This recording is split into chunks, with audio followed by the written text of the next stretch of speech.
Vous allez écouter dans un instant une rencontre enregistrée à la librairie Ombre Blanche dans le cadre de la 9e édition du festival L'Histoire à venir du 14 au 17 mai 2026 autour de la thématique Feu. La séance s'ouvrait avec une lecture proposée par un ou une libraire d'Ombre Blanche en lien avec la thématique de la table ronde. Bonne écoute.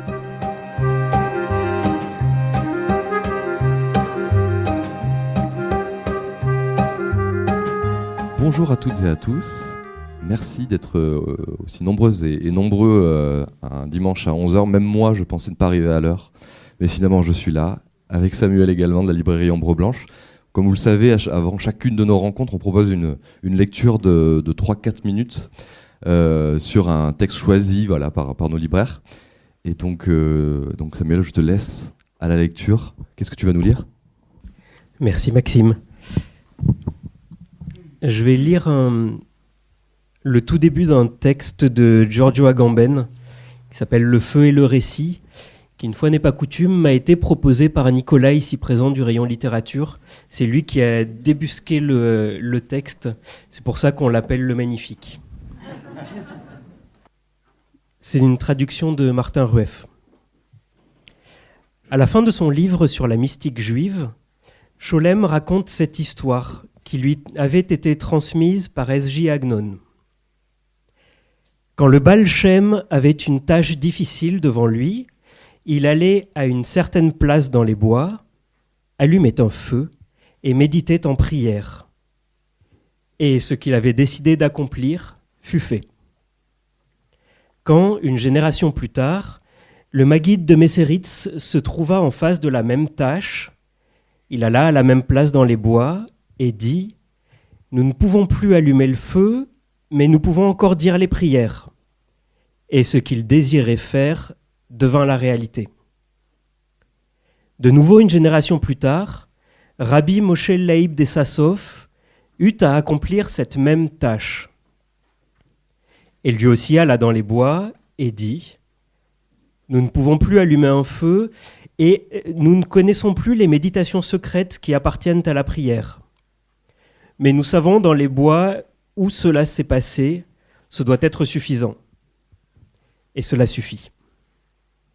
Mais quand une autre génération fut passée et que Rabbi Israël des Rishines, invité à accomplir la même tâche, s'assit dans son fauteuil doré dans son château, il dit « Nous ne pouvons plus allumer le feu, nous ne pouvons plus dire les prières, nous ne savons plus la place, mais nous pouvons raconter l'histoire de comment cela s'est fait. » Et encore une fois, cela suffit.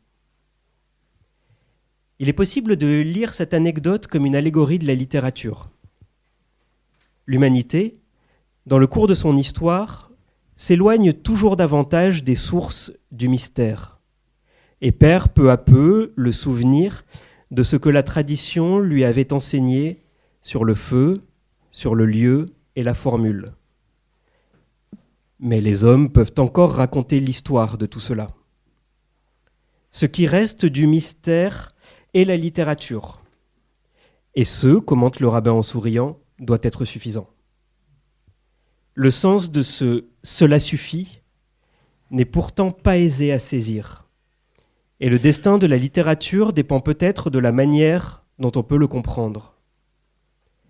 Dès lors qu'on le conçoit simplement, dans le sens où la perte du feu, du lieu et de la formule constitue en quelque sorte un progrès, et que le fruit de ce progrès, la sécularisation, est la libération du récit de ses sources mythiques et la constitution de la littérature, devenue autonome et majeure, dans une sphère séparée, la culture, alors cela suffit devient vraiment énigmatique.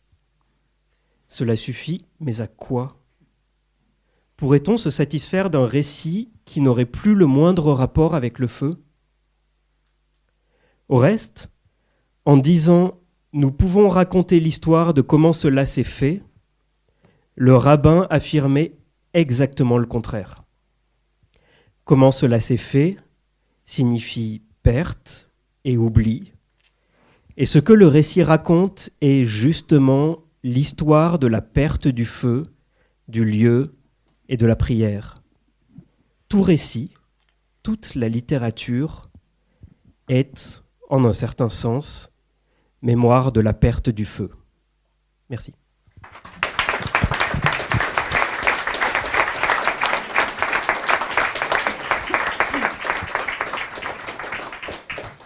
Donc, bonjour. Vous savez qu'il y a une petite introduction rituelle. On est encore dans le feu. Juste pour vous dire, comme vous le savez, l'importance de votre soutien. Alors, je ne vais pas répéter qui nous sommes et comment s'est constitué le festival. Vous le savez maintenant, mais il n'empêche que votre soutien est primordial. Voilà, et puis alors je suis particulièrement content d'être là ce matin, pardon, parce que, voilà. Alors d'abord, première chose, de vous dire que Christian Thorel n'est pas en mesure d'être là ce matin, qu'en revanche, pour participer d'une certaine manière au débat, il a écrit un texte qui vous sera distribué à la fin de l'intervention. Voilà, et comme ça, vous pourrez voilà, imaginer une conversation telle qu'elle aurait pu être s'il avait été parmi nous. Bon, il va bien quand même. Hein, voilà, il va bien, mais il ne peut pas être là. Donc je suis particulièrement content d'être là ce matin parce que finalement, voilà, vous entendez beaucoup parler de l'édition et en quelque sorte, même si ça ne se voit pas immédiatement, il y a dans l'édition une grande partie de ce qu'on appelle l'édition indépendante, alors des acteurs indépendants, et notamment en sciences humaines. Et finalement, les deux maisons qui sont là aujourd'hui sur le plateau sont les jeunes maisons d'édition indépendantes qui essayent de faire ce travail de proposer des textes qui voilà, qui sont pas forcément produits par les grandes structures, mais qui viennent alors je dis pas combler, mais qui viennent interroger des interstices qui sont pas toujours ceux que l'on peut avoir dans ces grandes structures, même si leur travail est tout à fait remarquable. Et puis je suis tout à fait content d'être là ce matin parce que vous allez écouter Franz Olivier, avec qui nous avons fondé Anacarsis il y a maintenant, ça dépend, on triche un peu, mais en tous les cas il y a entre 26 et 25. Voilà, donc 25 3 quarts. Formidable. Franz, voilà, mon ami Franz. Et ensuite, Franz, qui lui a quand même attendu 26 ans pour savoir qu'il pouvait avoir quelque chose à dire sur l'édition, quelquefois les gens vont plus vite. L'a fait dans une autre grande maison d'édition indépendante qui s'appelle les éditions Anamosa et qui fête cette année leurs 10 ans. Voilà, et puis je suis d'autant plus heureux que cette rencontre se fasse avec Emmanuel Laurentin, que vous connaissez tous, qui est aujourd'hui producteur sur France Culture, mais qui a été très longtemps producteur et animateur de l'émission La Fabrique de l'Histoire, et qui a eu toujours, depuis que nous sommes sur les fonds baptismaux, une attention absolument particulière à notre travail et qui a toujours soutenu le travail de ces maisons, cette attention très, très assidue, voilà, où il regarde le travail et pas que nous, hein, c'est vraiment voilà, un soutien puissant. Donc voilà, toute ma joie de vous accueillir et de vous écouter. Et puis j'ai pas souhaité, Chloé Paté, qui est donc la fondatrice des éditions Anamosa. Merci Charles-Henri, ça fait plaisir. On risque de mettre en action un terme qui est pointé dans l'édition de Franz Olivier, c'est-à-dire la collusion. Voilà, là vraiment on est dans un tout petit cercle. Heureusement qu'on n'est pas à Paris, parce que là, c'était bon. Ah, c'est exactement. Voilà, donc je suis très heureux d'animer cette discussion autour de ce 33e livre de la collection Le Mot est faible, c'est ça ? Le 33e est en cours, est déjà publié. Et donc ce titre de cette collection, je ne sais pas si vous connaissez cette petite collection qui s'appelle Le Mot est faible, qui est d'abord pas cher, ce qui est toujours intéressant pour ceux qui voudraient se renseigner et se faire une idée sur un des thèmes qui était abordé avec un seul mot dans cette collection. Donc là, c'est le thème édition. Et ensuite, c'est une collection qui prend parti. Depuis le début, ce sont des choix qui sont des choix un peu radicaux des fois et qui permettent justement de poser un terme qui participe au débat public et qui le nourrit, ce débat public, et ces livres sont là pour justement nourrir le débat le plus facilement possible pour des lecteurs qui ne mettront pas une grande somme dans la réflexion sur ce sujet. C'est important dans des contextes que nous connaissons et dont nous allons parler avec France. Alors France, tu as mis donc 25 ans pour pouvoir écrire le livre phare sur la question de l'édition. Tu commences d'ailleurs par on pourrait dire presque une anecdote, mais qui est une anecdote parlante pour toi, en l'occurrence, sur la confusion possible. On reviendra sur ce que tu dis sur les médias, parce que ça me chatouille un peu. Mais une confusion possible entre justement la question de la grande édition, dont parlait Charles-Henri, et la question de la petite édition indépendante. Tu peux nous rappeler justement ce que c'est, ce petit moment qui t'a marqué, visiblement, au point que tu ouvres le livre sur ce sujet-là? Oui, merci Emmanuel, bonjour à tous. Oui, c'est une anecdote que j'ai racontée très souvent, qui peut prendre beaucoup de temps, parce qu'il y a beaucoup de dimensions à cette affaire. Pour la faire un peu rapidement, en introduction, simplement, c'était donc à nos débuts, c'était en 2002.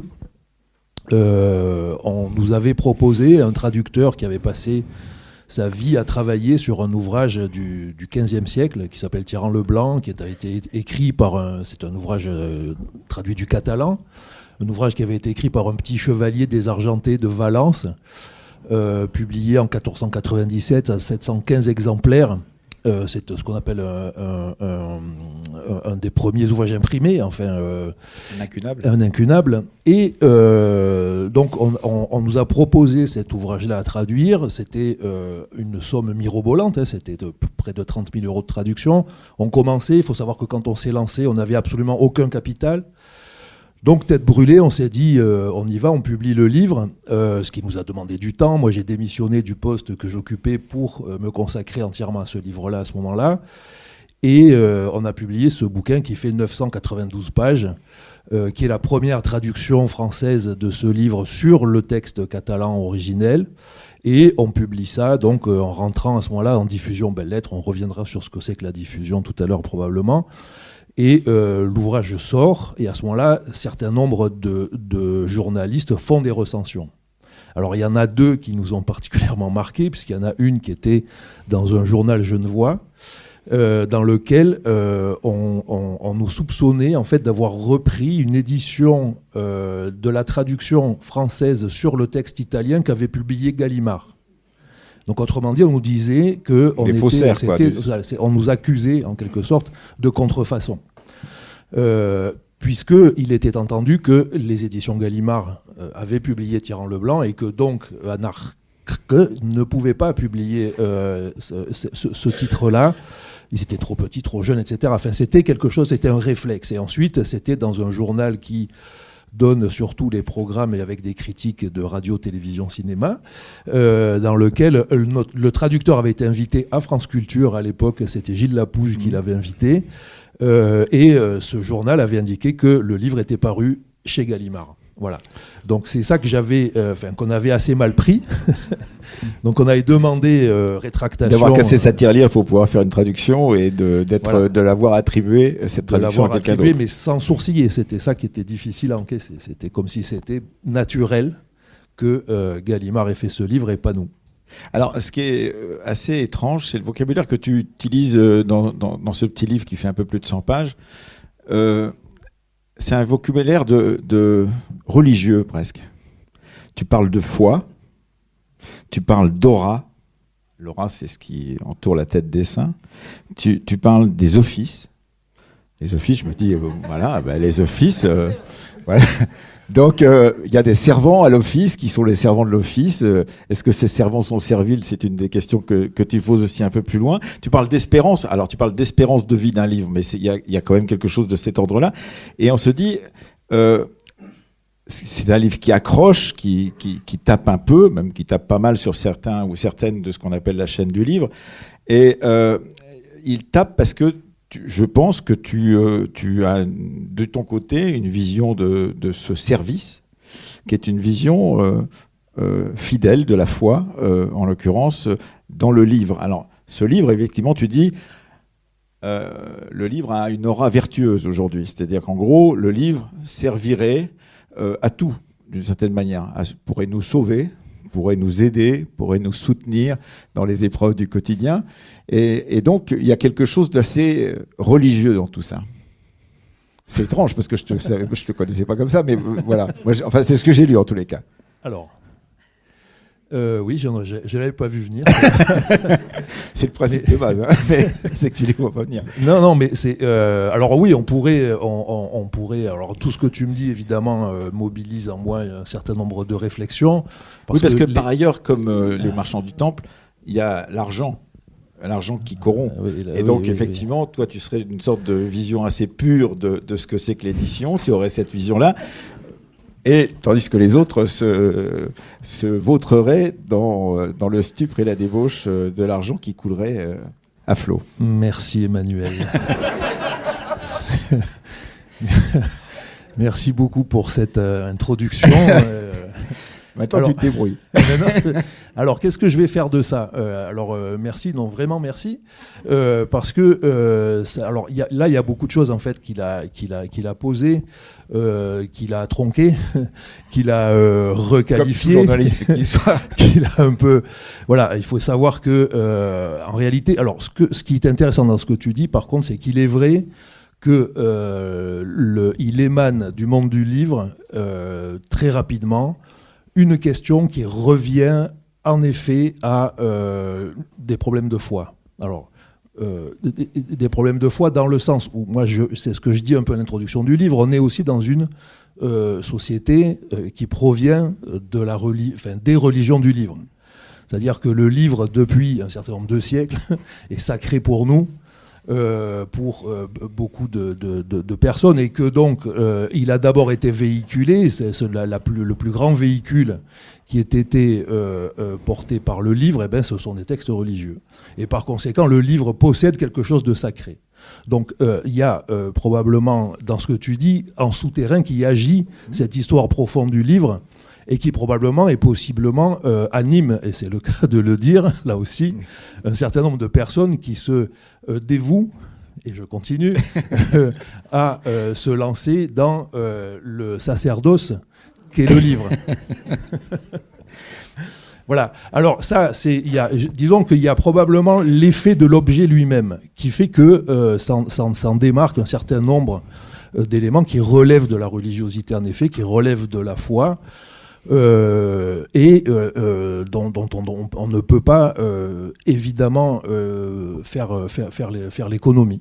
Voilà, je pense que c'est. Alors justement, parmi les personnes pour lesquelles ça relève de la foi, on peut se dire que se lancer dans une petite maison d'édition comme tu l'as fait il y a 10 ans, sur les sciences sociales, extrêmement en créant à la fois en même temps des revues qui accompagnent le travail de l'édition que tu peux faire, Chloé.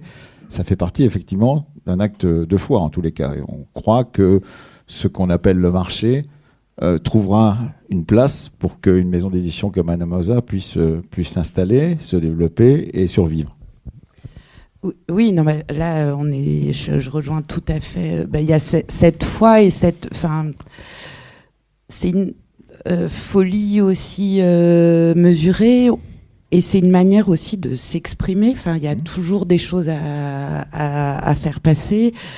Après, pour ce qui est d'Anamosa, on a pu aussi faire des erreurs. Parfois, tu vois que tu vas pas au bon endroit ou que ce que tu proposes ne trouve pas de public. Ne trouve pas de public. Alors, est-ce que c'est de notre faute ? Est-ce qu'on n'a pas fait ce qu'il fallait en librairie ? Parce que, pour donner un exemple, la première année de la maison d'édition, en fait, on avait lancé 2 revues. Sensibilité, qui existe toujours à un rythme annuel, qui rassemble des chercheurs et chercheuses en sciences sociales, mais aussi d'autres voix, des écrivains, des photographes, des illustrateurs. Et on peut dire que si vous ne l'avez pas encore eu en main, Sensibilité, c'est un objet rare. Et comme tous les objets rares, ils peuvent être aussi des objets sacrés. Donc, en l'occurrence, je file la métaphore. J'avais appris ça avec mon professeur de français. Et ce qui est marrant, sur Sensibilité, tu parlais de l'argent. Le numéro qu'on a fait sur l'argent est celui qui a le moins bien marché. non, je sais pas. Au miroir de l'argent, qui est magnifique. Mais oui, il y en a là qui sont présentés des numéros de la revue. Mais la revue de musique Delta T, on n'a pas su. Donc assez vite, en fait, on s'est mis on était assez vite dans le rouge. Donc il faut réfléchir, rétro-pédaler. Mais en fait, on est porté aussi par ce que disait Frantz, une espèce d'envie irrationnelle de partager des textes ou de se dire que oui, il faut absolument que ce texte que je suis la première à lire ou que d'autres le lisent. Et j'ai vu d'ailleurs que pendant que Samuel lisait le texte d'Agamben, t'as pris des notes, parce que c'est vrai que ce texte, on l'a très bien entendu parce qu'il était très bien lu par Samuel, mais effectivement, c'est un texte qu'on peut ne pas connaître. Moi, je le connaissais pas, et d'un seul coup, on découvre un texte qui ensuite vous donne envie d'aller soit chercher chez Agamben, soit chez d'autres, justement, ces métaphores du rabbinat et de la perte du sacré vers une littérature plus profane. Oui. Non, mais c'était ce qu'il disait là, le récit de la mémoire de la perte. Enfin, en fait, est-ce que tous les textes, oui, effectivement, c'est valable aussi pour les sciences sociales. Après, Anna Mosa, et ça, moi, j'y tiens pas mal. On est né en même temps que d'autres maisons de sciences sociales au même moment dans cette décennie 2010, qui est assez particulière. Et en fait aussi, éditeur, enfin du moins en sciences humaines, on est façonné par l'époque aussi. 2010, c'est les révolutions arabes, c'est les attentats, il y a tout un tas de choses. Et pour moi, c'est pas anodin que Divergence, c'est aussi 2016, Divergence, Premier Parallèle, les éditions du Détour. On a été un certain nombre à se lancer en sciences humaines et sociales, parce que sans doute, il y avait quelque chose à dire. Mais il y a aussi les conditions le monde qui nous entoure et les conditions de production, je pense, et de pensée qui comptent. Enfin.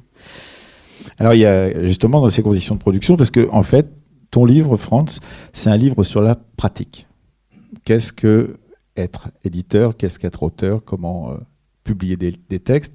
Et j'ai commencé sur cette boutade sur la question de la foi, mais cette foi, elle est mise en difficulté, pourrait-on dire, par une science nouvelle qui est le darwinisme bibliographique ou bibliologique, c'est comme ça que tu l'appelles, c'est-à-dire effectivement, certes, toutes les créatures sont sous le regard de Dieu, mais en l'occurrence, il y en a certaines qui s'en tirent mieux que d'autres, et en l'occurrence, c'est exactement là-dessus que tu voulais faire ce petit livre très incisif sur l'édition. Oui, alors c'est une vaste question. En effet, enfin, c'est Chloé qui m'a proposé d'écrire ce livre. J'ai un peu hésité, puis je me suis dit, bon, maintenant ça fait 25 ans que je travaille, donc peut-être j'ai des trucs à dire, puis surtout ça fait presque 20 ans que j'enseigne aussi l'édition, donc je vais rassembler ça va être vite fait. Je lui ai dit, d'ici 2 mois je te rends le bouquin, pas de problème. Bon, 6 mois plus tard, je lui ai rendu le livre. Et en effet, alors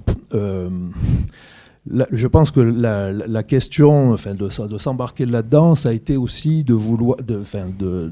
d'essayer de poser un paysage. Voilà. Alors le paysage, il est depuis la position située que j'occupe moi, qui est celle d'un éditeur d'une petite maison au sens, alors je ne suis pas du tout fâché quand on me dit que je suis un petit éditeur, c'est pas un problème. Par contre, éditeur indépendant aussi, on est indépendant, on est des éditeurs de création, peut-être on reviendra là-dessus.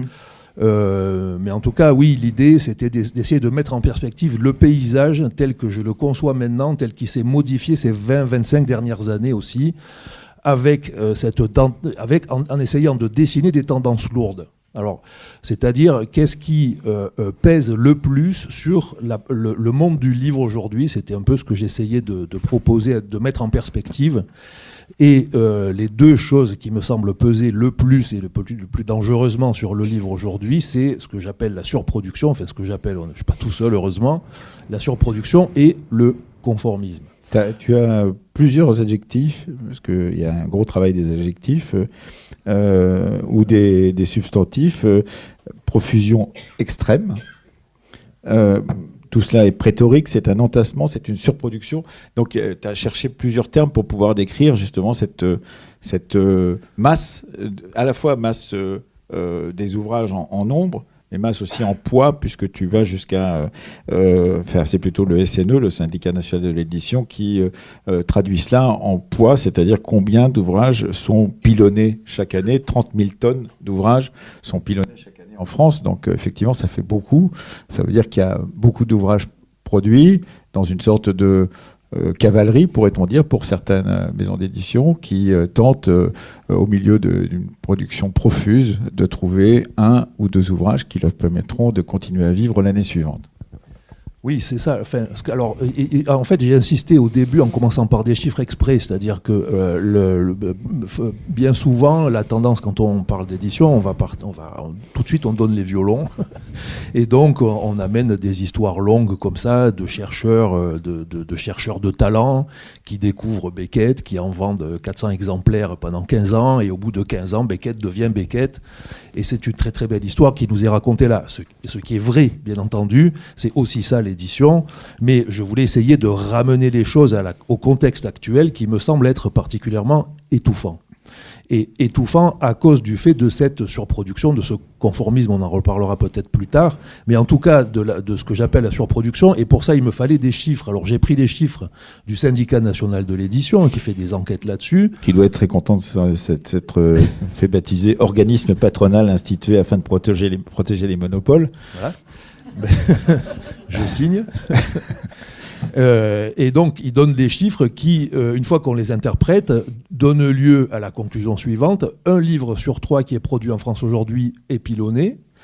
Le nombre de livres par rapport aux capacités d'absorption, que ça plaise ou non, c'est de la librairie est trop important.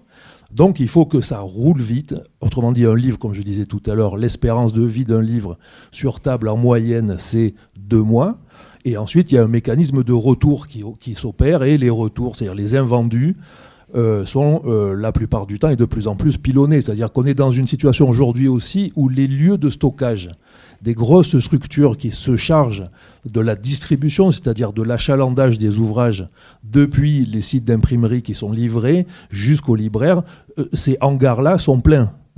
Donc dans les périphéries que le monde nous envie, qui sont magnifiques, avec ces grands halls, etc., et puis les 36 tonnes qui tournent en permanence, ces lieux-là commencent à être trop remplis, si vous saturés, voulez, pour qu'on puisse emmagasiner tous les stocks que tous les éditeurs, depuis 30 ans, produisent de plus en plus. Dans le texte que les auditeurs de cette discussion pourront trouver à la sortie à la caisse de Christian Torel dit en janvier 81, en 1980, on publie 20 000 nouveautés par an, et là on en est à 50 000 nouveautés par an. C'est ça. Donc ça, c'est un peu pour donner un ordre d'idée de cette surproduction dont tu parles. Alors, juste après, je vais laisser la parole à Chloé, mais simplement sur cette question de la surproduction, on peut mettre en débat ces chiffres-là. C'est-à-dire, on peut aussi considérer que la production pléthorique, c'est un adjectif, contemporaine, c'est aussi simplement le reflet de la richesse de la proposition éditoriale en France. Mmh. Mais c'est là que je dis que le problème qui vient subsidiairement, c'est le conformisme. Et que ce qui est produit, la question, c'est de savoir, de se rendre compte et de se poser la question de la nécessité de produire. Et là, c'est une question éthique, en effet. Et en effet, je pense que j'ai essayé de faire un livre qui pose une question morale. Voilà. La morale de l'édition, mais il y a d'autres éditeurs qui, avant toi, Jérôme Lindon ou d'autres, avaient beaucoup parlé de cela, ou André Chiffrine, qui avait réfléchi à l'édition sans éditeur. Donc tu les cites d'ailleurs en bibliographie à la fin de ce livre. Donc c'est une sorte de vision critique qui court, parce que tout compte fait, on pourrait se dire... c'est qu'aujourd'hui, mais Julien Gracq, quand il écrit La littérature à l'estomac, c'est déjà il y a 40 ans, 50 ans, et c'est déjà une critique à la fois de ce manque de morale que tu mentionnes, de ce conformisme, de ce caractère moutonnier des ouvrages, en particulier de littérature générale pour Gracq. Oui, effectivement, on peut toujours dire que la question n'est pas nouvelle. De fait, elle n'est pas nouvelle. La question de la surproduction, de l'incapacité dans laquelle nous sommes malheureusement pouvoir absorber tout ce qui se publie régulièrement, c'est pas une question nouvelle. C'est pas nouveau depuis Gutenberg. Avant, pour les incunables, C'était c'était un peu plus à compliqué l'époque quand de même. Martorell, c'est autre chose. Voilà, mais c'est- en effet, non, mais on peut dire que ça fait 50 ou 60 ans quand même que la question se pose, qu'elle est, en tout cas, que c'est un chiffon rouge qui est aussi agité par beaucoup. Simplement, aujourd'hui, on arrive dans un moment historique peut-être qui est un peu singulier. Alors, c'est le moment où les monopoles, alors véritablement, c'est-à-dire les concentrations industrielles au sein de l'édition, sont arrivés à un point tel que jamais auparavant ils n'avaient été. Donc, ce qui se produit, c'est que cette concentration focalise la lumière, c'est-à-dire que la question de la visibilité qui permet à l'édition d'exister, eh ben, elle est captée par ces grosses structures qui, en associant entre elles diverses maisons, focalisent la lumière et donc plongent le reste dans l'obscurité plus que d'habitude. Et ce qu'on peut essayer de concevoir aujourd'hui, c'est que la question est vieille, mais relativement, elle n'a jamais été aussi pressante. Chloé ?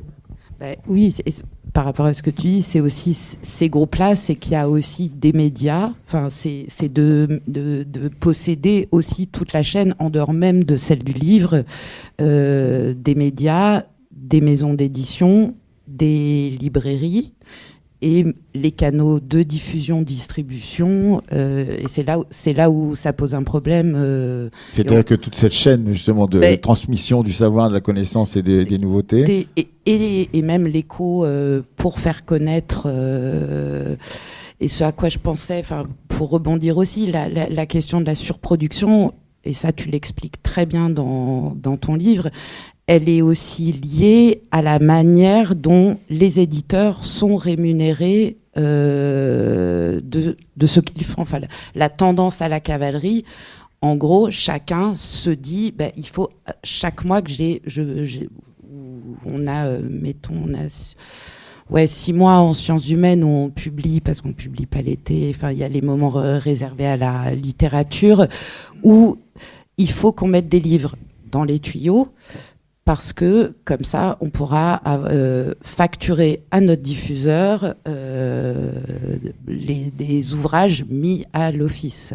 Alors ça, Alors ça, c'est un peu technique, mais c'est ça aussi qui c'est justement alimente ce la qui est cavalerie. très intéressant dans ce petit ouvrage, c'est effectivement que tu t'attaches à la pratique, comme je l'ai dit, et tu mets en lumière peut-être ce que une partie des gens qui sont dans cette salle ne connaissent pas, l'office. Bon, quand on travaille en journalisme, on sait ce que c'est que l'office, mais tout le monde ne le connaît pas. Et puis la question de la diffusion, qui, selon toi, est le pivot central de toute cette chaîne du livre, en fait, parce que d'une certaine manière, c'est par la diffusion qu'on redistribue des bénéfices, ou au contraire où on fait couler certains ouvrages. Est-ce que tu peux dire brièvement pour le public qui est ici ce que c'est que primo l'office et deuxio la diffusion telle que tu l'envisages? Oui, alors c'est un petit peu technique, donc je vais essayer d'être clair et synthétique. Donc un office, pour commencer, un office c'est pas du tout un moment de prière. Ça indique en fait ce qu'on appelle la date d'office et la date de parution d'un livre. Voilà. Cette date de parution d'un livre, en fait, elle déclenche tout un système de planning calendaire de production en amont et qui également permet à ce qu'on appelle les structures de diffusion d'amener les ouvrages tous au même moment, au même endroit. Et donc, ce sont des dates de parution d'ouvrages, c'est-à-dire d'arrivée d'ouvrages en librairie. En général, il y en a entre 2 et 4 par mois. Et c'est-à-dire que ce sont les structures de diffusion, peut-être pour être plus clair, il faut partir de la diffusion, c'est-à-dire ce sont des entreprises qui prennent en charge la commercialisation des livres et la propagation des livres, la distribution. Donc on appelle ça des structures de diffusion-distribution. La diffusion, c'est le travail des commerciaux. La distribution, c'est le travail d'achalandage des ouvrages physiques dans les librairies. Vous avez sûrement vu, si vous arrivez dans une librairie au moment d'un office, d'un jour, c'est un mercredi ou jeudi. C'est le jeudi souvent. Souvent le mercredi ou le jeudi, vous avez souvent vu que les libraires passent beaucoup de temps à défaire des cartons. Mais c'est ça l'office, c'est les livres qui leur sont envoyés soit d'office, soit parce qu'ils les ont commandés. Et alors, en réalité, c'est tout un système. C'est pour ça que je parle de la date d'office, parce que c'est tout un système. C'est-à-dire, si je dois sortir un bouquin le 8 octobre, ça signifie qu'il faut qu'il soit livré sur un lieu de stockage 6 semaines auparavant. Ça veut dire qu'il faut que j'imprime le livre tant de temps auparavant. Ça veut dire qu'il faut que j'ai terminé le bon à tirer tant de temps auparavant. Ça veut dire que j'ai un délai pour faire la correction, pour faire la relecture, etc. Il faut rencontrer les représ, les représentants, et leur faire un peu, pour l'auteur en particulier, ou l'éditeur, leur faire un peu l'article, comme on serait sur un trottoir de la Samaritaine dans les années 50 pour vendre un lot de casseroles. Exactement. Avec en plus en prime les couteaux. Alors, soit on vend des casseroles, soit des allumettes, là, c'est finiment. Donc, il y a aussi, et effectivement, donc ces structures de diffusion, en réalité, ce qu'elles maîtrisent, ce sont les chaînes commerciales et les chaînes d'achalandage. Et en fait, derrière ces systèmes de maîtrise des chaînes commerciales et des chaînes d'achalandage, il y a la maîtrise des factures. Et donc, à partir de ce moment-là, les structures de diffusion-distribution deviennent les banquiers de l'ensemble du système et touchent à chaque moment. C'est ça qui est important, c'est que comme ils sont au centre... Un livre marche, il touche. Un livre ne marche pas, il touche aussi. Il touche quand même. Il suffit que le livre bouge pour qu'il touche. Donc en réalité, tout le système français repose sur ces structures de diffusion-distribution. Mais alors, c'est intéressant parce que on considère ce système comme un système a priori vertueux. C'est comme ça en tout cas qu'il est présenté généralement. Un nombre de librairies, tu parles du blanc manteau des librairies qui couvrent la France, voilà, c'est un emprunt, mais c'est un Il y en a beaucoup dans le livre des emprunts, oui, c'est un jeu de piste. En fait. Voilà, donc un nombre de librairies considérable par rapport à tous les autres, un nombre de livres publiés considérable par rapport à beaucoup d'autres pays. Enfin, Christian, dans son petit texte, je crois, nous dit que le Japon publie à peu près autant et que l'Allemagne et l'Espagne publient à peu près autant que la France et qu'on ne parle pas pour autant de surproduction. Mais en tout cas, beaucoup de livres publiés chaque année, beaucoup de librairies pour les distribuer, beaucoup d'auteurs et d'autrices. Donc ça fait partie aussi du sujet. Et donc, a priori, on dit c'est vertueux. En quoi ça n'est pas si vertueux que cela ? Alors, c'est pas vertueux, c'est la question morale dont je parlais tout à l'heure, c'est-à-dire quel est le but ? À quoi bon faire des livres ? Enfin, je veux dire par là, il en existe quand même un certain nombre. Je sais que ici dans cette salle, tout le monde regrette de ne pas avoir lu au moins un livre qui pourtant il s'était promis de lire. Hein, il y en a tellement comme ça qu'on se promet de lire. Bon, on prend des années parfois avant d'arriver à lire tel ou tel ouvrage. Donc la question, c'est de savoir qu'est-ce qui légitime le fait de faire exister un livre supplémentaire. Alors, et c'est en fait la question, elle est morale à partir du moment où on pose cette question de la légitimité de faire exister un livre. Cette légitimité, elle va être fondée dans quoi ? Elle va être fondée, pour certains, dans une raison pécuniaire, financière. Autrement dit, il y a des livres qui sont produits pour produire de l'argent ou occuper de la place. Parce qu'on est dans un secteur qui est ultra concurrentiel. Alors, très feutré, très courtois, très poli, mais très, très, très concurrentiel. C'est-à-dire que c'est quand même un des secteurs commerciaux, il faut se rendre compte de ça, qui est le plus dérégulé. Il y a très, très peu d'organes de régulation, de lois. Alors, heureusement qu'il reste la loi Lindon. La loi Lindon 1981, donc Jérôme Lindon, le patron des éditions de Minuit. Sur le prix unique du livre, qui impose que le livre soit vendu au même prix partout. Alors c'est pour ça que je parlais de blanc manteau, parce que du coup, l'effet de la loi Lindon, ça a été que les librairies peuvent ouvrir partout, elles vendront le livre partout au même prix. Ce qui fait que ça a un effet géographique, en fait. C'est ça que je trouve assez fascinant. Mais autrement, mis à part ça, la question de la régulation du commerce du livre, enfin, peut-être il faudrait la reposer. Après, je n'ai pas du tout de solution, mais en tout cas, je me dis, c'est très, très dérégulé. Concrètement, Chloé, quand toi, tu veux mettre en place une nouvelle publication ou une nouvelle collection, par exemple, et tout, comment trouve-t-on sa place, justement, sur ce marché hyper concurrentiel qui vient d'être décrit par Franz ? Alors, le travail des représ, comme on dit dans le jargon, des représentants est quand même fondamental. Et alors, peut-être qu'on peut en dire un mot, parce que c'est un métier qui est peu connu, et c'est justement, puisqu'on parle de chaîne, un des maillons, et qui est fondamental à l'heure où y compris pour leur métier, certains diffuseurs, distributeurs parlent alors à chaque fois de réduire le nombre de représentants parce que ça coûte de l'argent, ce sont des gens qui circulent dans la France, voire de remplacer le système de calcul des offices, le nombre d'exemplaires donc donné qui va être disponible partout en France le jour de la sortie par des algorithmes.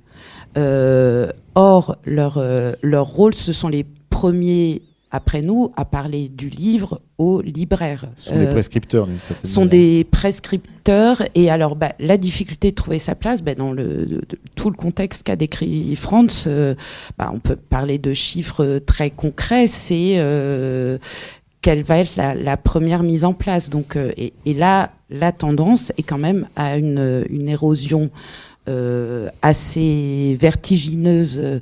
La mise en place, c'est donc combien d'exemplaires on va distribuer. Sont disponibles le jour de la sortie, qui fait que on est moins visible. De fait, si vous en avez 3000 ou 350 dans toute la France,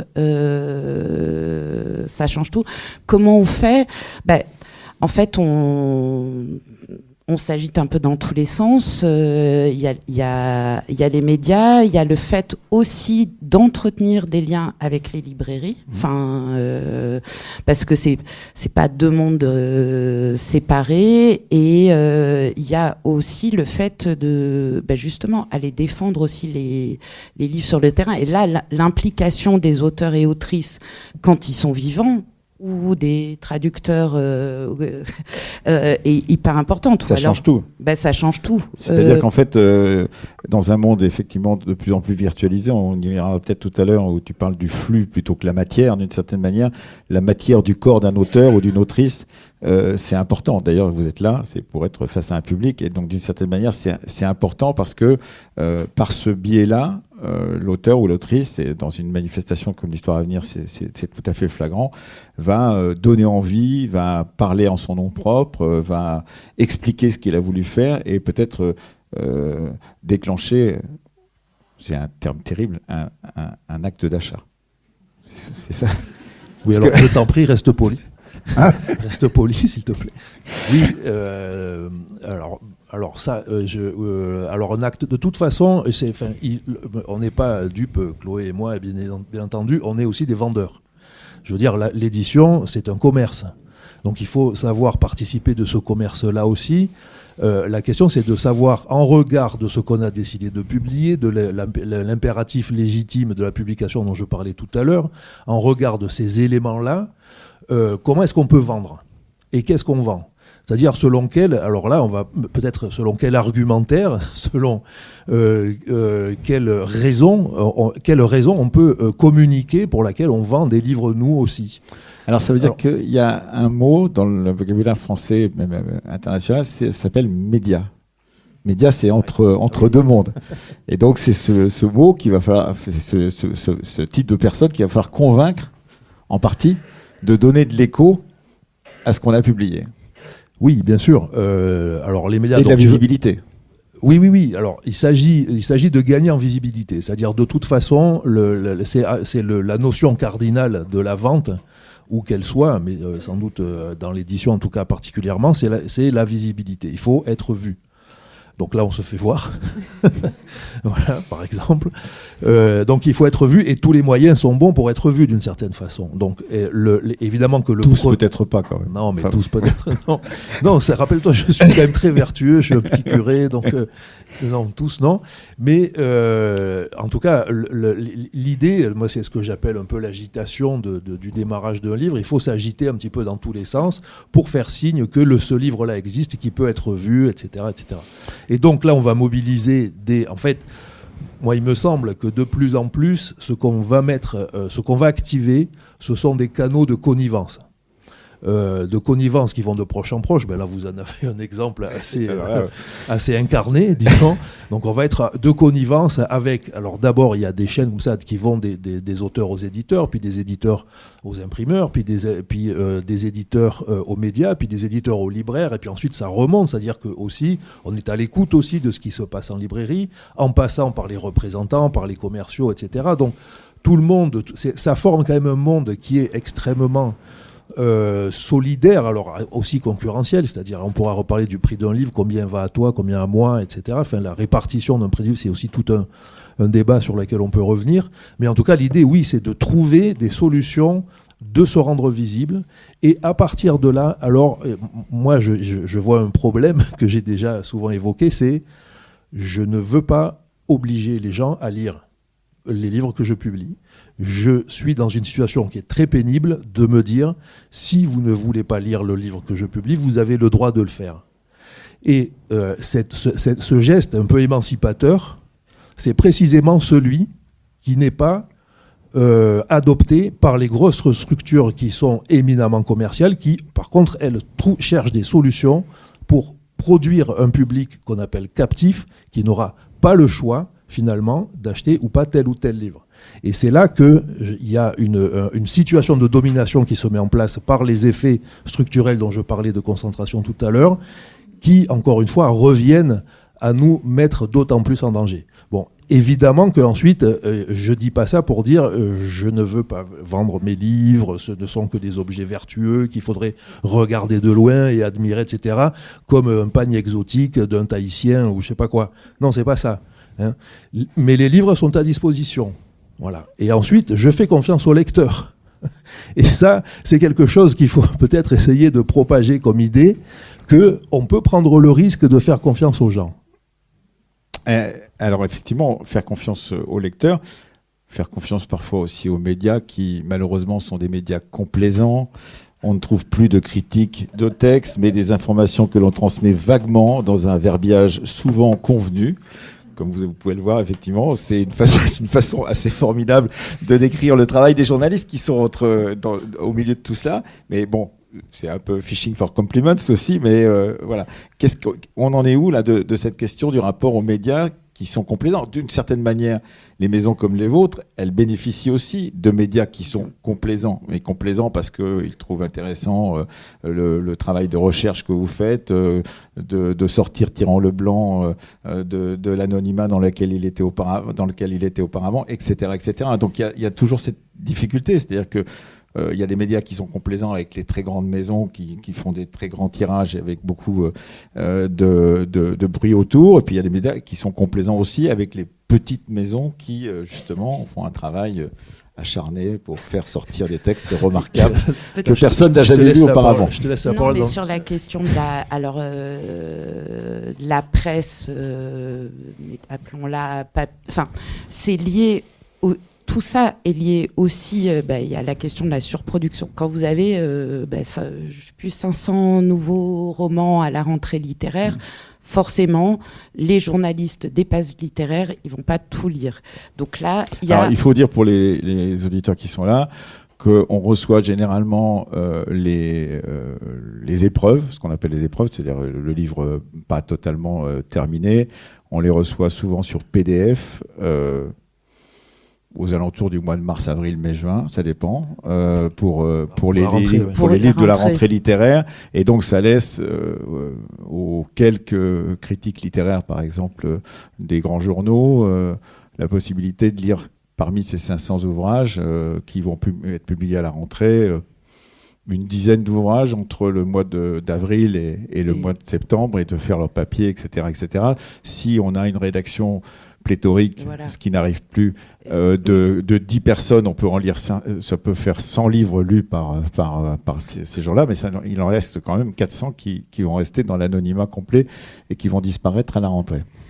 Oui, et justement, par rapport à ce que je voulais dire, c'est que d'une part, il y a ce nombre, donc quelle capacité de lecture, et là où, alors là c'est plutôt vrai, je pense pour la littérature, les groupes ont des moyens que ne peuvent pas avoir une petite maison d'édition. Ils organisent des tournées dans toute la France pour réunir aussi les libraires et donc leur faire lire en amont.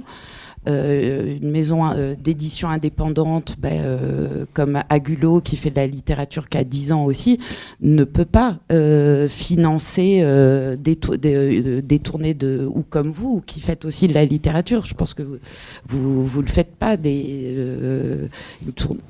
d'organiser des... Donc il y a ça.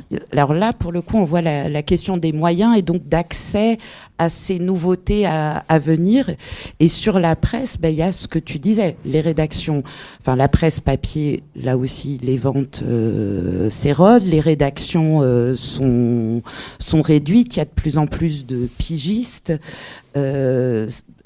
Ça participe au fait, à la place laissée au temps long, dont ont besoin aussi les journalistes, tout comme, c'est aussi ce qu'on le nombre d'émissions littéraires à la télévision n'a pas cru, voire plutôt le nombre de chaînes a cru, mais le nombre d'émissions littéraires est beaucoup moins nombreux, voilà. etc.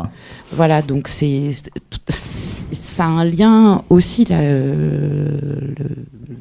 Alors pourtant, il y a quand même quelque chose que, à force de dire devant un public captif comme celui que nous avons dans cette salle ce dimanche matin, à de dire que les petites maisons d'édition font un travail formidable, tandis que les grosses maisons d'édition font, disons, un travail qui est simplement poussé par le souci de faire de l'argent. On oublie que dans les grandes maisons d'édition, il y a aussi un travail mené en sciences humaines. On peut en citer ici comme La Découverte ou d'autres qui font ce travail-là, Le Seuil ou d'autres. Et pourtant, ce sont des grandes maisons. Et d'ailleurs, certaines d'entre elles ont trouvé habile ou intéressant d'amalgamer des petites maisons qui les ont rejoints au fur et à mesure du temps, pour pouvoir avoir, disons, des identités éditoriales, puisque tu évoques cette question de l'identité éditoriale, des identités éditoriales différentes, participant à un grand ensemble, effectivement, qui, lui, est un ensemble assez majeur dans le domaine de l'édition en France. Oui, c'est une question évidemment qu'on oppose très rapidement, c'est-à-dire je ne peux pas dire sainement que les gros éditeurs ne font que des livres inutiles qui servent simplement à faire de l'argent. Bien sûr que non. Mais là, le problème repose sur un effet qui est un peu plus structurel. C'est-à-dire jusqu'à quand et jusqu'à quel point la liberté de création au sein d'une structure éditoriale qui a besoin de dégager des dividendes pour des raisons fiscales et financières existe véritablement. Alors là, et puis comment... Alors après, il y a cette mécanique aussi que je discute, je n'ai pas de solution là non plus, mais c'est une mécanique qui est récurrente dans l'édition, c'est la question de la péréquation qu'on appelle. C'est-à-dire qu'on va publier sur 10 livres, on sait qu'il y en a un qui va payer les 9 autres. Ou alors 7 sur 10, ou etc. Bon. Donc la question qui se pose, du coup l'idée c'est de dire, on va publier un best-seller par an. Je sais qu'à La Découverte, à un moment donné, puisque j'ai mes sources, ils devaient publier au moins 2 best-sellers à 300 000 par an pour pouvoir faire tourner la boutique et publier des bouquins dans lesquels ils prennent beaucoup plus de risques et qui sont pas rentables. Alors là, la question qui se pose aujourd'hui, c'est que les écarts se creusent entre les très grosses ventes et les petites ventes. C'est-à-dire que les ventes moyennes n'existent plus, de la même façon que les structures indépendantes de taille moyenne qui sont nées pour beaucoup dans l'après-guerre, etc. Je pense à Minuit, je pense à Bourgois, je pense à d'autres comme ça, ont fini dans l'escarcelle des grosses structures. Et donc là aussi, les écarts se creusent. Oui, mais des grosses maisons d'édition peuvent pousser des jeunes auteurs qui vont avoir énormément de ventes. Je pense à Jordan Bardella, par exemple. Oui, c'est quand même un auteur de moins de 30 ans. Oui. Donc, ce titre-là, ça marche. Oui, c'est là que vient la question morale et vertueuse, n'est-ce pas ? Le livre est-il vertueux ? La réponse, vous venez de la citer. Non. Donc, mais par contre, la question, c'est de savoir... ensuite, il y a... Quoi qu'il en soit, on peut aussi considérer que derrière toutes ces mécaniques d'achat de petites structures par des grosses, d'augmentation, etc., il y a une question, et là évidemment qu'il va falloir l'évoquer, politique. on ne peut pas s'en défaire. Et aujourd'hui, ce qui s'est passé aux éditions Grasset, évidemment, bon, c'est moi qui en parle. Bon, voilà, mais on ne peut pas dire que la question ne vient pas du fait aussi un propriétaire fait ce qu'il veut de sa maison. Voilà. Et donc, on est dans un système où si un propriétaire fait ce qu'il veut de sa maison, il n'y a pas de raison de commencer à pousser des grands cris. Par contre, à considérer le niveau politique de la question, là, c'est inquiétant. Mais il y a ici une jonction qui s'est faite entre une exploitation capitaliste du livre et la mobilisation d'une idéologie obscurantiste. Voilà. Alors, et donc, la question de l'indépendance, là, elle peut se poser véritablement. Et je ne connaissais pas cette expression. Je pense que soit tu l'as inventée toi-même, soit tu l'as reprise de quelqu'un d'autre. Mais tu parles de culture d'aéroport. Oui, ça, je l'ai inventé. C'est quoi la culture d'aéroport ? C'est quoi la culture d'aéroport, justement ? La culture d'aéroport, c'est, par exemple, quand on publie un cancre et qu'on arrive à en vendre 300 000 exemplaires, ça veut dire qu'on est en train de propager une sorte de pensée simple, de pensée courte, de pensée brève et souvent de pensée qui cache une brutalité immense dans des emballages, j'allais dire hygiéniques, en quelque sorte en tout cas, sinon hygiéniques, du moins extrêmement nettoyés. C'est-à-dire que ce qui existe dans les aéroports, c'est le nutritif et l'insipide. Eh bien, là, on serait un petit peu dans la même mécanique. C'est ça que j'appelle une culture d'aéroport. Alors, il faut savoir aussi que Hachette vit surtout par les aéroports.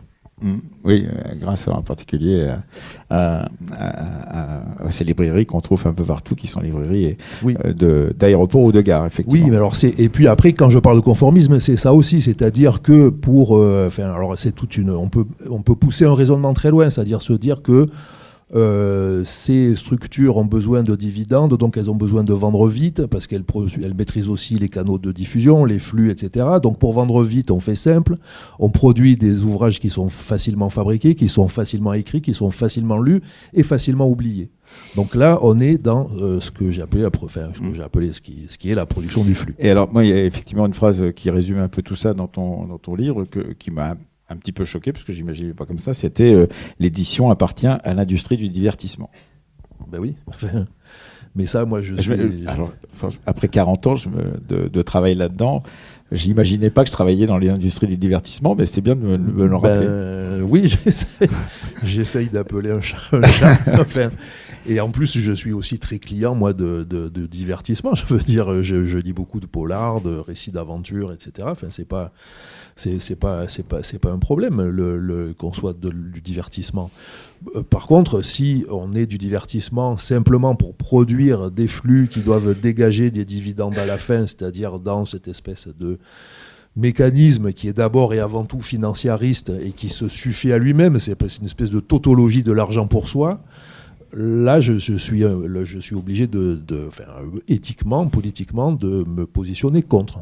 Dans le texte qu'a écrit Christian Torel et que vous trouverez à la sortie près de la caisse, il dit « Selon l'angle où on le regarde, tragique ou lyrique, l'univers de l'édition peut évoquer la figure de la gorgone, sidérante, ou un jardin aux espèces variées, graminées, aromatiques, succulentes, invasibles. Le libraire en ordonnant l'espace et l'entretien. » C'est ce que tu décris. Toi, tu vois plutôt la gorgone. Tu vois pas le jardin avec les espèces différentes qui sont succulentes, invasives, graminées ou aromatiques. Ah non. Si. Moi, je vois des prairies fleuries à l'infini qui s'étendent sous des cieux merveilleux.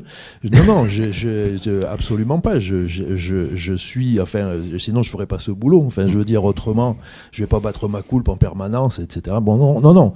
Le désir de produire un livre, et je dis ça, c'est une chose quand même sur laquelle j'insiste un peu dans le livre aussi, c'est que produire un livre, je pense que Chloé me rejoint là-dessus, c'est d'abord un désir. On a le désir de faire exister ce livre et ensuite on le passe au tamis d'une réflexion de se dire comment il pourrait rentrer dans une constellation éditoriale préexistante et qu'est-ce qui le légitime. Et ensuite, une fois ces questions posées, il y a le désir ardent de le partager, de le propager. C'est-à-dire que l'édition, tu parlais de média tout à l'heure, c'est aussi un média. Oui, bien sûr. Précisément.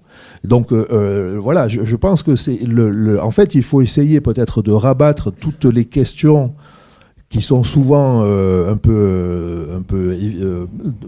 assénés de façon un peu évidente sur un registre langagier qui soit un peu réfléchi, disons. Voilà. Chloé ? Oui, non, pardon, je la sais aller. Et c'est d'ailleurs ce que tu dis. Je voulais revenir aussi sur les groupes. Et justement, les groupes et les maisons d'édition au sein des groupes, parce que j'ai aussi, moi, travaillé dans une maison qui a été rachetée, tant qu'à l'intérieur, à la tête de ces maisons, et c'est ce que n'a pas fait Bolloré, il y a le respect de... On a réussi à tenir une heure sans dire Bolloré, mais ça y est, c'est bon. Il a dit Grasset, pardon. Tant que la figure de l'éditeur ou du patron de la maison donnée est respectée comme garante en fait de l'histoire de la maison, du catalogue et de ses auteurs et des idées qui y sont publiées, ça tient. Mais là, on a vu ça tient plus. Et dans les groupes, moi, ce que j'ai pu voir, c'est le poids du contrôle de gestion, en fait. Et ça va justement à l'encontre du régime de la lenteur dont on a besoin dans le livre. À savoir, on vous demande que les livres soient rentables très vite. Et il y a des types de livres. Pour citer un exemple que je connais bien, les éditions Autrement, du coup, quand on a lancé les collections d'Atlas en 2002, on était les premiers et c'était pas dit que ça marcherait. Et un Atlas de 80 pages avec des cartes en quadrille, ça coûte cher. Quand on a été racheté, quand Autrement a été racheté par Flammarion, qui après a été racheté par Gallimard un peu plus tard, les contrôleurs de gestion nous disaient ça marche pas. Vos ouvrages, ça marche pas parce que sur un an, ils sont pas rentables. Donc ça a été tout des mois de discussion avec eux pour leur dire déjà les Atlas, c'était devenu un des fers de lance d'Autrement et c'est quasiment la seule chose qu'ils ont gardé d'ailleurs du catalogue. Laissez-les, regardez-les en termes financiers sur 2 ans et demi. Ça, c'est de la négociation quand on intègre un groupe, parce qu'il y a le poids du contrôle de gestion. Alors là, c'est pas la diffusion-distribution, mais à l'intérieur des maisons. Et donc, je pense que là, c'est tant que l'équilibre tient, tant qu'il y a quelqu'un ou plusieurs personnes à l'intérieur de la maison qui fait partie du groupe pour défendre le catalogue face aux contrôleurs de gestion, ça tient. Mais sinon, effectivement... Peut-être on peut passer à des questions de la salle, si vous avez des questions, en particulier sur ce qu'on a beaucoup abordé, c'est-à-dire la question de la pratique, qui est souvent opaque à la plupart d'entre nous. Quand on lit un livre, on ne sait pas comment il est produit, comment il est distribué et comment il arrive jusqu'au libraire qui vous transmet le livre en question. Est-ce que vous avez des questions ? Un libraire ? Oui, un libraire, bonjour. Mais je m'étonne juste un petit peu, parce que vous avez été très très pratique, très pédagogique, mais il a fallu attendre une demi-heure pour qu'on parle de la loi sur le prix unique. De la loi sur le prix unique. Ouais. Alors que moi j'ai l'impression qu'en fait, ce qui nous tient tous, les uns avec les autres, c'est la loi sur le prix unique. Et en fait, c'est ça qui est primordial. Et j'aimerais que vous m'expliquiez pourquoi ça n'est pas pour vous. Alors que moi, j'ai l'impression que nous, en Ombre Blanche, sans la loi sur le prix unique, on n'existe plus. Et j'ai l'impression que s'il n'y a plus la loi, vous n'existez plus non plus. Enfin, on sera les premiers à partir, quoi. Oui, merci pour cette question. Oui, alors la loi du prix unique 1981, portée par Jérôme Lindon, avalisée par Jack Lang. Pour moi, c'est le socle tectonique sur lequel tout repose. Donc, pour moi, en quelque sorte, ça va de soi. Enfin, c'est-à-dire, alors que ensuite, là, la question qui se pose... Parce que là, c'était un acte politique très fort. Ah, bien sûr, ça a été un acte politique très fort, mais c'est pour ça que c'est la dernière loi qui régule le monde du livre. Et tout le monde du livre ne repose que là-dessus. Alors, la question subsidiaire à ce que tu me demandes, c'est aussi le danger dans lequel pourrait se trouver aujourd'hui. C'est une loi. Donc, la question, elle est politique. Donc, pour l'instant, ceux qui voudraient en finir avec cette loi, mais je vois personne qui s'en réclame encore, sauf Amazon, bien entendu, mais qui est l'ennemi premier, mais ça, on est d'accord là-dessus. Pour l'instant, que je sache, d'un point de vue de la loi, il n'y a rien qui soit enclenché. Par contre, les modifications politiques de notre pays à venir, bon, là, mais l'incertitude, elle est sur la loi Lindon, mais pas seulement. Oui, parce que, par exemple... mais bien sûr que c'est tectonique. Mais bien sûr que c'est tectonique, évidemment. Pour moi, ça va de soi, en quelque sorte. Une instance de régulation, il y en a une autre qui fonctionne plutôt bien, mais qui est déjà mise en cause. C'est celle du CNC, par exemple, le Centre national du cinéma, qui permet à chacun d'entre vous, quand vous allez payer votre billet d'entrée au cinéma, de redistribuer les énormes masses d'argent qui viennent, en particulier des blockbusters hollywoodiens ou des grands films populaires, vers les petits films qui vont être financés à partir de la taxe qui est payée sur les billets d'entrée dans les cinémas. Donc on voit bien que cette proposition-là est attaquée. Donc c'est une première attaque contre ces autorités de régulation. La CNC, ça date de la fin de la Seconde Guerre mondiale, donc c'est une loi de la libération, pourrait-on dire. 81, c'était pour la loi du livre. Il est possible qu'ensuite d'autres s'attaquent à cette loi-là, sauf que peut-être il y a trop de bénéfices ou trop de coups à prendre, y compris pour les très grands groupes, si on attaquait cette loi sur le prix unique du livre.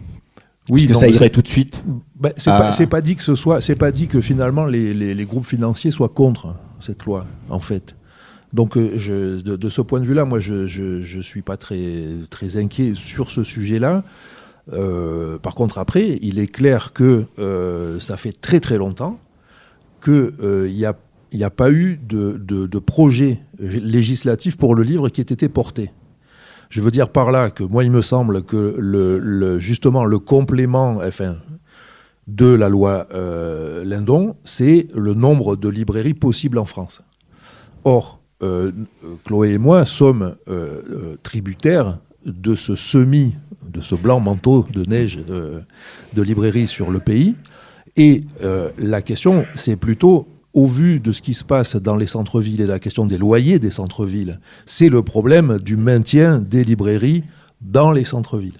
Et donc, ça, c'est quelque chose que j'essaie de porter, de réfléchir depuis longtemps, disons, c'est, par contre, on peut avoir des volontés politiques de défendre les loyers des librairies, par exemple, de les geler, de les préempter, etc. Ce qui permet aux libraires d'accueillir les livres en nombre. Parce que la librairie, c'est une question de place. Et on voit ici comment la place a été capitale dans le développement de cette immense et grande et belle librairie.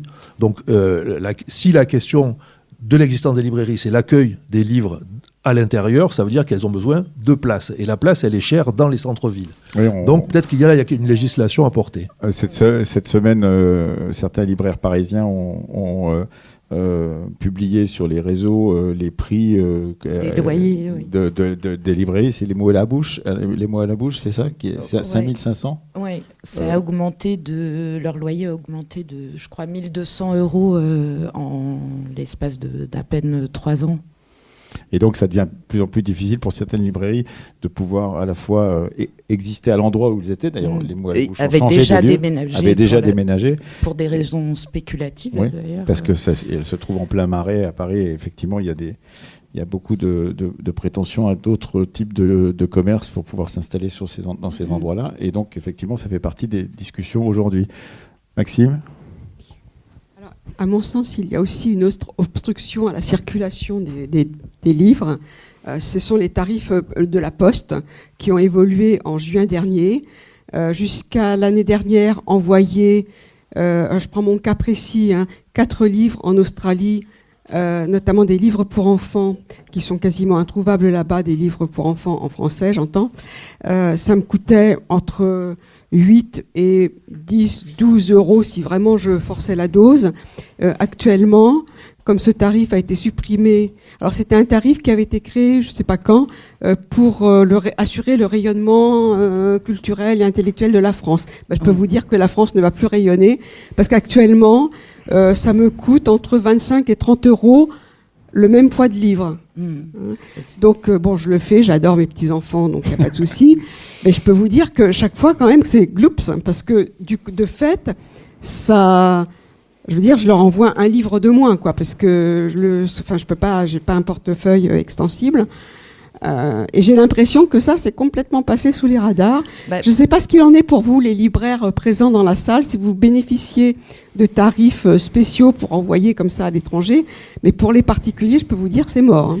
Et pour les professionnels, c'est pareil, c'est le fameux tarif livres et brochures. C'est pas passé sous les radars. Enfin, ça fait des années que les éditeurs et les libraires aussi alertent sur l'importance de ce tarif qui existait. En fait, il suffisait de mettre sur l'enveloppe livres et brochures, et ça coûtait moins cher d'envoyer un livre en Allemagne que de Paris à Marseille, donc qui était dédié effectivement. Donc ça fait des années que ça on s'agite, mais que ça n'a ému personne jusqu'à la ministre de la Culture qui était candidate à la mairie de Paris. Et par ailleurs, ce qu'on réclamait depuis des années, c'était qu'il y ait un tarif postal spécial pour le livre inspiré pour la France, inspiré de livres et brochures. Je crois qu'en Allemagne, pour le coup, ils ont un tarif spécifique pour le livre qui n'est pas une marchandise comme les autres. Mais c'est assez étrange parce qu'effectivement, Amazon ne prospère sur cette question-là, justement. Oui, Amazon prospère surtout ce qui peut les faire prospérer.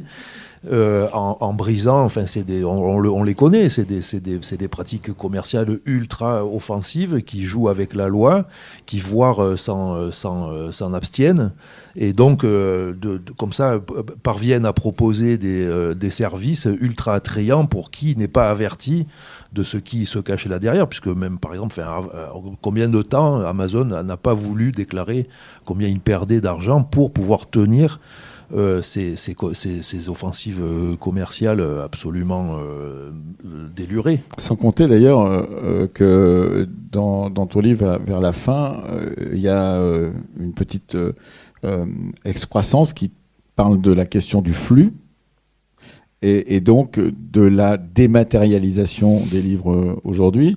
Et pour quiconque est allé sur Amazon, il s'aperçoit que donc, il y a beaucoup de livres dont on peut douter de leur véritable auteur, puisque la plupart du temps, certains de ces livres sont écrits par des intelligences artificielles, en particulier dans tout le domaine de la New Romance, qui est un domaine particulièrement en flèche aujourd'hui. Et donc, à partir de ce moment-là, il n'y a même plus d'auteur derrière. Oui, ça c'est un vaste sujet, la question de l'intelligence artificielle et des algorithmes. Ça, on est au début de quelque chose de neuf qui me semble être probablement une nouvelle mutation du livre, c'est-à-dire en tout cas une nouvelle mutation précisément, ou alors l'émergence d'un nouveau média. Enfin, alors après c'est un peu compliqué parce que c'est encore tout neuf, donc moi j'ai quelques renseignements quelques idées en tout cas, sur ce qui se passe dans le monde du numérique, qui produit des livres à destination du monde du numérique, qui fonctionne complètement en circuit fermé et qui esquive et la librairie et les auteurs et les graphistes, etc., et qui satisferait un certain nombre d'auteurs éventuellement. Mais après, c'est la question de l'expertise qu'il faudrait remettre en compte, c'est la question de la lecture, c'est la question de l'habitude de lecture, c'est la question aussi de la critique. Parce que ça, c'est une chose dont je parle rapidement. En effet, tu parlais tout à l'heure de complaisance des médias. Moi, je pense plutôt que c'est de la connivence. Et puis après, ce qui est perdu, il me semble, ce qui n'est pas perdu, mais en tout cas, ce qui est difficile aujourd'hui à rattraper, c'est la question critique. Pas au sens négatif, mais simplement du fait de discuter un objet. Voilà, de discuter un objet avec des avis contradictoires. Et donc, comme ça, d'être dans la question du débat autour des livres. Ça demande du temps, en effet, ce que disait Chloé tout à l'heure. Et c'est surtout ça qui me semble faire défaut, et sur quoi, finalement, les autoproductions font leur lit. Oui, bien sûr. Donc il y aurait peut-être toutes ces questions à interroger, mais là on en est au début d'une mutation. Il y a beaucoup de mutations en cours et ça en est une massive. Il y a une question tout au fond, oui. Oui, bonjour, merci de cette présentation. J'ai 2 questions liées. C'est que depuis tout à l'heure, on parle du monde ou de la chaîne du livre, mais les personnes qui interviennent représentent plutôt les sciences humaines et sociales en termes de maisons d'édition, y compris indépendantes. Est-ce qu'on pourrait en savoir plus là-dessus? Est-ce que la place des sciences humaines et sociales là-dedans, est-ce qu'il y a surproduction aussi, le rapport aux plus grandes structures? Et deuxième question qui est liée, votre position vis-à-vis de, par exemple, le Cairn, qui avait été lancé, je crois, par François Gèze, qui, dans un premier temps, proposait principalement des revues et propose de plus en plus d'ouvrages de sciences humaines et sociales directement accessibles en ligne et parfois en même temps que la sortie physique du bouquin. Ouais, il faut expliquer ce qu'est Cairn déjà. Est-ce que tu veux nous dire Donc, Cairn, c'est une plateforme effectivement au départ créée pour proposer, alors sur abonnement et plutôt à des institutions, en fait ce qu'ils appellent des bouquets de revues savantes. Donc une bibliothèque s'abonne à 4 revues. Un particulier peut aussi y accéder et en fait tout le travail de Cairn a été aussi de faire un travail de découpage des articles. Un particulier, vous pouvez aller sur Cairn et acheter aussi, il y a des achats à l'unité. Et effectivement, je crois, alors je me souviens plus de la date de lancement de Cairn, mais 4-5 ans après, il y a eu la même proposition sur des ouvrages. Alors, je peux parler du cas d'Anna Mosa. Je m'appuie aussi sur l'expérience. Alors, ils nous ont approchés depuis le lancement de la revue Sensibilité. Pour qu'on aille sur Cairn. Alors, Sensibilité, justement, c'est une revue qui repose beaucoup sur la proposition graphique. Et moi, j'avais besoin d'abord, en fait, parce que le modèle, il y a à peine 100 abonnés à la revue Sensibilité, donc le modèle, il repose sur la librairie pour Sensibilité. Si c'est pas vendu en librairie, on peut pas la faire. Et le papier m'importe. Donc, on a attendu avant de répondre à leurs demandes. Et ce qu'on a fait sur Cairn, pour la revue Sensibilité, il n'y a que la rubrique recherche, qui est la rubrique d'articles plus classiques, mais pas le reste, où de toute façon, les lecteurs auraient perdu en expérience de lecture, parce que Cairn, en fait, c'est juste du texte avec... ils passent ça dans une moulinette. Et alors ça, je suis incapable de savoir quel est le lien de cause à effet, mais j'ai l'impression que on vend un petit peu moins de papier depuis qu'il y a l'accès sur Cairn. Donc c'est une vraie question que je me pose. Alors pour les auteurs et autrices, les chercheurs et chercheuses en sciences sociales, le comité de rédaction, c'est pour ça que, ça a fait l'objet de discussions pendant plusieurs années. Eux, ça leur importait parce que ça permet aussi. Ça donne une visibilité. Ça donne une visibilité. Ça permet à des chercheurs étrangers donc voilà. Franck ? Oui, pour répondre à la première partie de votre question sur les sciences humaines en général, ce qu'il en est-ce qu'on est sur le même modèle ? Oui.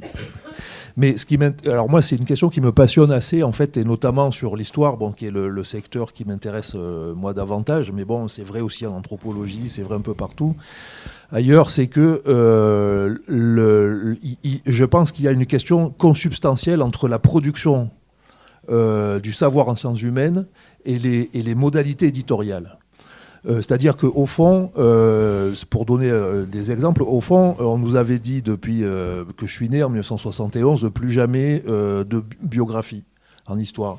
Plus jamais d'histoire événementielle, plus jamais... Bon, et on voit sur les tables, mais il y en a une quantité aujourd'hui absolument hallucinante. Or, pourquoi ? Parce que précisément la tentative de complexification des thématiques en histoire ou en anthropologie notamment, où on retourne à des trucs structuralistes d'un académisme absolument sidérant, c'est immédiatement appréhensible. Et donc, c'est ce qu'on propose.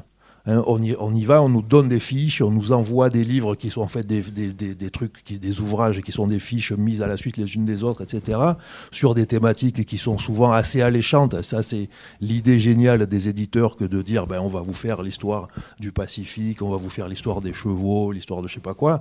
Mais en fait, ce sont des fiches. Et la question de la production du savoir dans les sciences humaines en lien avec les modalités éditoriales, ça, c'est quelque chose de tout à fait passionnant, mais qui est, à mon avis, oui, dans le même état de danger que le reste. Oui, avec cette idée, effectivement, qu'après un âge de la déconstruction, en particulier de la question du récit, on revient à un âge du récit nouveau. Alors, certains des grands producteurs nouvellement sur le marché du savoir savent le faire, d'autres ne savent pas le faire, et donc on se retrouve avec une variété de propositions qui est assez déroutante pour les lecteurs potentiels des sciences humaines. Bonjour. Bon, c'est encore un libraire qui s'exprime. Bon, je voulais juste prolonger ce que mon excellent confrère... Un peu plus près du micro, oui. Ce que mon excellent confrère Nicolas de la librairie Ombre Blanche vous a interpellé à l'instant. Alors non seulement je partage avec lui l'absolue nécessité du maintien de cette loi, néanmoins il y a quand même une chose qu'il faut savoir, c'est que même si je doute que dans le cas où cette loi viendrait être remise en cause, ça ne serait sans doute pas la librairie Ombre Blanche qui serait le plus directement impactée dans un premier temps, et je pense que des librairies de ma taille et de taille moyenne seraient sans doute beaucoup plus impactées, et pour une simple et bonne raison que, comme vous le savez, le prix est fixé et nos marges sont fixées. Donc face à une situation comme celle qui a été évoquée à l'égard de l'augmentation de nos charges, et Frantz, tu le sais, j'ai été confronté à une situation il y a quelques années extrêmement violente quand le propriétaire m'a annoncé du jour au lendemain qu'il voulait tripler mon loyer. Ce conflit a duré un peu plus de 3 ans. J'ai fini par céder, c'est-à-dire qu'on a fini par trouver un accord parce que sinon je ne voyais pas comment je pourrais m'en sortir. Qui a donc mis en place une augmentation certes relative de mon loyer, mais qui met aujourd'hui ma librairie dans une certaine difficulté. Donc effectivement, ça pose cette question, et comment les pouvoirs publics pourraient réagir vis-à-vis de ça. Ça, c'est une question qui me paraît essentielle dans les années qui viennent. Et c'est peut-être une réflexion qu'il faudrait peut-être que nous tenions tous ensemble, parce que je pense qu'effectivement des librairies comme les nôtres, celles d'Ombre Blanche, la mienne, sont quand même très très attentives à vos travaux. Mais comment tenir face à déjà tout ce qui a été dit, ça, la question reste entière. Oui, avec ce qui était mentionné en particulier, qui est aussi cette nécessité. Les livres ne se vendent pas tout seuls. Donc il faut organiser des tournées, il faut faire venir des auteurs, il faut partager entre l'éditeur et le libraire parfois, ou une université qui invite l'auteur en question, les frais de logement, etc. pour la personne qui vient parler de son livre, ou s'ils sont plusieurs, c'est encore plus important. Et donc ça veut dire qu'au bout du compte, effectivement, ce sont des coûts qui pèsent soit par égal, soit de façon inégale entre les éditeurs, les libraires, pour pouvoir promouvoir les livres et faire que les livres soient vus, puisque cette question de la visibilité, c'est ce qui était dit. Bien sûr. Et moi, j'ai commencé au début des années 80, donc j'ai vu le métier changer, et entre autres du côté de l'édition, comme tu l'as fort bien explicité, Frantz. Et on ne peut pas non plus rattacher, si tu veux, l'évolution de ce métier à l'évolution de nos sociétés. Et ça, si tu veux, ça interroge effectivement ce qui va se passer dans les années qui viennent. Vous avez abordé rapidement le problème des intelligences artificielles, mais c'est vrai que ce sont des questions. Et aussi à l'égard de notre public, de notre lectorat, qui ne consacre plus le même temps qu'il pouvait passer effectivement à la lecture il y a encore 10 ou 15 ans. Donc toutes ces questions vont devoir être effectivement posées. Merci. Merci. Merci beaucoup. La librairie Florian, il faut la mentionner, puisque c'était vous. Oui. Oui, non, merci beaucoup pour cette intervention. En effet, oui, je pense qu'il y a beaucoup à penser encore. Ouais. Une dernière question. Oui, bonjour et merci pour l'échange. Moi, j'aurais juste une petite question sur le prix du livre et la répartition. Vous en avez parlé un petit peu tout à l'heure, si vous pouvez y revenir. Alors, je parle sous l'autorité de Chloé. Donc, comment se divise le prix d'un livre? Alors, ce qu'on a l'habitude de dire, je commence comme ça, parce que ensuite je vais essayer d'affiner cette problématique. La plus grosse marge revient à la librairie, qui s'étire entre 35 et 40%, parfois moins de 35%. La marge suivante, c'est 20%, c'est 10 de diffusion, 10 de distribution. Voilà. Et le reste, après, c'est pour l'éditeur, sachant qu'on attribue en moyenne à l'imprimerie 15%. Pour ce qui est des auteurs, on est entre 5 et 10. Voilà. Donc voilà. Alors ensuite, il faut considérer que à l'intérieur de chacune de ces marges, il faut que ce soit redistribué. C'est même pas des marges. C'est des parts, oui, ouais. Des parts, pardon. Il faut que ce soit redistribué dans les loyers, dans les salaires, dans les frais de structure, etc. Ce qui fait que, quoi qu'il en soit, moi c'est ça qui m'intéresse, au-delà d'être dans le détail, on est dans un monde de la toute petite marge en fin de tableau, et que cette toute petite marge, elle est cumulative à l'unité. C'est-à-dire que sur un bouquin qui rapporte à l'éditeur en marge nette 1%, ben quand on en vend 300 000, là ça chiffre. Quand on en vend, comme ça nous arrive souvent, 350 ou 500, 600, on est toujours à l'unité, mais là on est dans des sommes qui sont absolument dérisoires, donc il y a aussi des écarts gigantesques. Voilà, en gros, ce qu'on peut dire, je pense que voilà, ce qu'on peut dire de la répartition du. Et ce qui est important, parce que ce fameux camembert, là, cette répartition, ça tourne de temps en temps. Enfin, on le voit dans la presse et de dire les auteurs ont vraiment très peu de choses. C'est comme tu l'as fait, de rappeler que sur la part libraire, il y a des salaires. Il y a de l'électricité, on est éclairé, il y a des loyers, etc. Et la question des loyers, on le voit, est cruciale. Et que chez la part éditeur, pareil, en dehors même de l'imprimeur, il y a tout un tas de personnes, les correcteurs qu'on rémunère. Traducteurs. Enfin, oui, s'il y a. Donc, effectivement, souvent, c'est monté en épingle par certaines associations. Tout le monde s'émeut du peu que touche un auteur sur la part d'un livre, mais il faut toujours rappeler tout ce qu'il y a derrière. Voilà. Il faut peut-être rappeler aussi que la numérisation, on terminera peut-être là-dessus, a changé ou pas cette répartition qui fonctionne pour le livre? C'est-à-dire, est-ce qu'un livre numérique aujourd'hui a le même type de répartition, sachant qu'effectivement, il n'y a pas d'imprimeur, il n'y a pas de... Est-ce que c'est semblable? Dans les contrats, pour la part auteur, c'est autour de 15%. Enfin, donc c'est plus élevé. Oui, c'est plus élevé. Du coup, ça passe quand même par la librairie, parce que y a les livres numériques, il faut aussi les acheter, et il y a d'ailleurs il n'y a pas que la Fnac et que Amazon qui proposent des livres numériques. Il y a des portails de librairies indépendantes, qui vendent du livre numérique.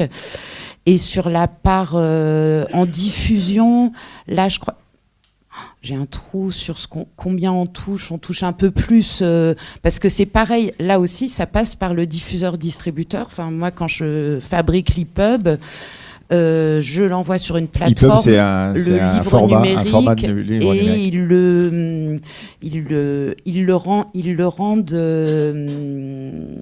il le protège de manière à ce que quand il est acheté, vous ne pouvez pas l'envoyer à la terre entière, en fait. Et c'est ça aussi qu'on perd avec l'EPUB, c'est qu'on peut pas le prêter. Enfin, on peut pas l'offrir. Il coûte un peu moins cher. Là, il n'y a pas de règle, mais il y a on se fixe tous d'être à 70% du prix du livre papier, grosso modo. Mais c'est vrai qu'on ne prête pas un livre sous format numérique comme on le prête lorsqu'on veut le faire connaître à ses proches. Oui, ce sont des verrous numériques, des DRM qu'on appelle, qui sont placés sur les livres numériques, qui font qu'en effet, quand on achète un livre numérique, on ne peut pas l'offrir à un être cher. Voilà. En fait, c'est de la location perpétuelle. C'est ce qui est arrivé exactement à la musique. Hein. Avec la numérisation de la musique, on n'a pas un vinyle, quoi. Enfin, voilà, on a dans son téléphone ou comme ça un morceau, mais il est incessible. Donc en fait, c'est de la location perpétuelle. Voilà, merci beaucoup. On est obligé je ne vais pas dire rendre l'antenne, parce que ce n'est pas le cas. Vous venez d'écouter à l'instant une rencontre à la librairie Ombre Blanche lors de l'édition 2026 du festival L'Histoire à venir, organisé par l'Université Toulouse Jean Jaurès, le Théâtre Garonne, la librairie Ombre Blanche et les éditions Anacarsis. Vous pouvez retrouver cet enregistrement sur le site de l'Histoire à venir et sur notre plateforme Mixcloud Radio Toulouse.